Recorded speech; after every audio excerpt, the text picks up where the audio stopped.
2%, sense donar-nos recursos, sense els equips de protecció adequats ni el nombre necessari, canviant protocols constantment en funció de la manca de recursos materials i humans d'aquell dia.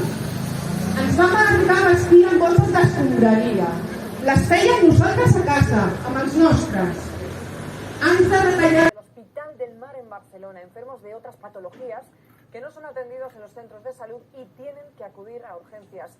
Lorelei Esteban, una situación que desborda a los sanitarios que han denunciado este colapso. Sí, decenas de sanitarios han manifestado a lo largo de la mañana, decenas de sanitarios de varios hospitales de Barcelona, porque dicen que están viviendo una situación muy compleja en esta sexta ola. Se quejan de la falta de personal, de los turnos eternos que tienen que hacer y también del colapso permanente que hay en las urgencias. Por eso hacen esta denuncia pública, porque dicen que esta sobrecarga de trabajo los mantiene al límite. Normalmente siempre se colapsan por invierno, pero debido a la pandemia, pues es un colapso continuo. Personal, estamos al límite, ya no podemos más. Estamos hartos de ser los que tengamos que sufrir las conseqüències d'una gestió penosa. Jornada de protestes a les portes de l'Hospital del Mar de Barcelona. Desenes de treballadors demanen millores en la gestió del personal en 3 convocatòries que coincideixen amb els canvis de torn.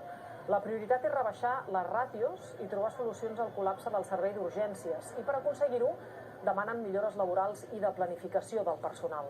Diuen que després de gairebé 2 anys de pandèmia no poden més. Sí, aquesta protesta la plantegem com l'inici d'una sèrie de mobilitzacions que han d'anar increixendo si la gerent i la direcció de l'hospital no té a bé seure amb nosaltres i escoltar les nostres reivindicacions sense descartar una vaga. Vull dir, estem al límit. És possible que tinguem ara en aquests moments la tormenta perfecta.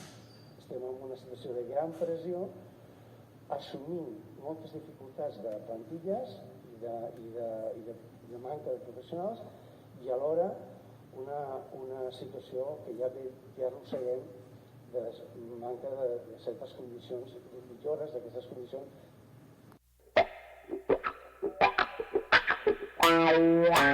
Wow.